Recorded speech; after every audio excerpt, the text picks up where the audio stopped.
ମନ୍ଦିର ମାଳିନୀ ଉତ୍କଳ ଜନନୀ।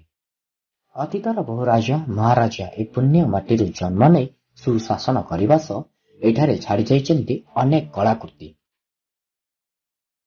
ଓଡ଼ିଶା ଇତିହାସର ଗର୍ବ ଓ ଗୌରବର ପ୍ରତୀକ ବାରବାଟୀ ଦୁର୍ଗ। ଗବେଷକମାନଙ୍କ ମତରେ ମାଦଳ ପାଞ୍ଜିରେ ବର୍ଣ୍ଣିତ ରହିଛି ଏହି ଦୁର୍ଗର କାହାଣୀ। ଥରେ ଚୌଦ୍ୱା ରାଜା ଅନଙ୍ଗ ଭୀମଦେବ ନିଜ ମନ୍ତ୍ରୀ ଓ ପରିଷଦ ଗଣମାନଙ୍କ ସହ ଭ୍ରମଣ ଯାତ୍ରାରେ ବାହାରିଥିଲେ। ସେ ବାରବାଟୀ ଗାଁ ନିକଟ ଦେଇ ଗଲାବେଳେ ବଗ ଗୋଟିଏ ଚିଲ ଉପରେ ଝାମ୍ପ ମାରୁଥିବା ଦୃଶ୍ୟ ତାଙ୍କୁ ଚକିତ କରିଥିଲା। ବାସ୍ ରାଜା ସେହି ଦୃଶ୍ୟ ଦେଖି ଖୁସି ହୋଇଯାଇଥିଲେ ଏବଂ ସେ ଜାଗାରେ ଗୋଟିଏ ଦୁର୍ଗ ନିର୍ମାଣ କରିବା ପାଇଁ କଳ୍ପନା କରିଥିଲେ।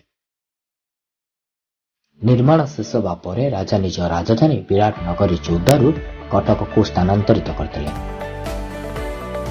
ଇତିହାସ ମତରେ ରାଜା ଅନଙ୍ଗ ଭୀମଦେବ 27 ବର୍ଷ ଶାସନ କରିଥିଲେ। 1159ରୁ 1223 ମସିହା ମଧ୍ୟରେ ଦୁର୍ଗ ନିର୍ମାଣ ହୋଇଥିଲା। 5 ଗୁଣ୍ଠ ଓସାର ବିରାଟ ଏରିଆକୁ ନେଇ 32ଟି ଖୁଣ୍ଟ ଦ୍ୱାରା ମଜବୁତ ପାହାଡ଼ ପଥର ଦ୍ୱାରା ଏହା 102 ଏକର ଜାଗା ଉପରେ ନିର୍ମିତ। ଦୁର୍ଗର ସୁରକ୍ଷାକୁ ଦୃଷ୍ଟି ରଖି ଏହାର ଚତୁଃପାର୍ଶ୍ୱରେ ଏକ ଗଭୀର ଓ ସଂକୀର୍ଣ୍ଣ ଖାଇ ନିର୍ମାଣ କରିଥିଲେ। ଏହା ଗଡ଼ଖାଇ ନାମରେ ପରିଚିତ। ଏଥିରେ କୁମ୍ଭୀର ଓ ବହୁ ପ୍ରଜାତିର ବିଷଧର ସର୍ପମାନଙ୍କୁ ଛାଡ଼ି ଦିଆଯାଇଥିଲା। ଏହି କାରଣରୁ କେହି ବାହ୍ୟ ଶତ୍ରୁ ଗଡ଼ଖାଇ ମଧ୍ୟରେ ପ୍ରବେଶ କରିପାରୁନଥିଲେ। ବର୍ତ୍ତମାନ ସମୟରେ ଏହି ଗଡ଼ଖାଇ କେବଳ ଭଗ୍ନ ଅବସ୍ଥାରେ ରହି ଅତୀତର ମୁଖ ସାକ୍ଷୀ ସାଜିଛି। ଏହା ମଧ୍ୟରେ ଗଡ଼ଚଣ୍ଡୀ ମନ୍ଦିର ଖ୍ୟାତ ଅଟେ। ଦେବୀ ମା ରାଜାଙ୍କର କୁଳଦେବୀ ଅଟନ୍ତି। ପ୍ରତିଦିନ ରାଜା ଦେବୀଙ୍କର ଆଶୀର୍ବାଦ ଭିକ୍ଷା କରି ସୁଚାରୁ ରୂପେ ରାଜକାର୍ଯ୍ୟ ପରିଚାଳନା ଔରଙ୍ଗଜେବଙ୍କ ଦ୍ୱାରା ରାଜ୍ୟପାଳ ନବାବ ମୁର୍ଶିଦ ୱାଲି ଖାଁ 1719 ଖ୍ରୀଷ୍ଟାବ୍ଦରେ ବୁଖାରୀ ବାବା ଦରଘି ମସଜିଦ ନିର୍ମାଣ କରିଥିଲେ।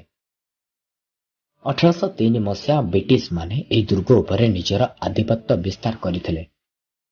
ଦୁର୍ଗ ମଧ୍ୟରେ ସୁନ୍ଦର ଉଦ୍ୟାନ ରହିଛି।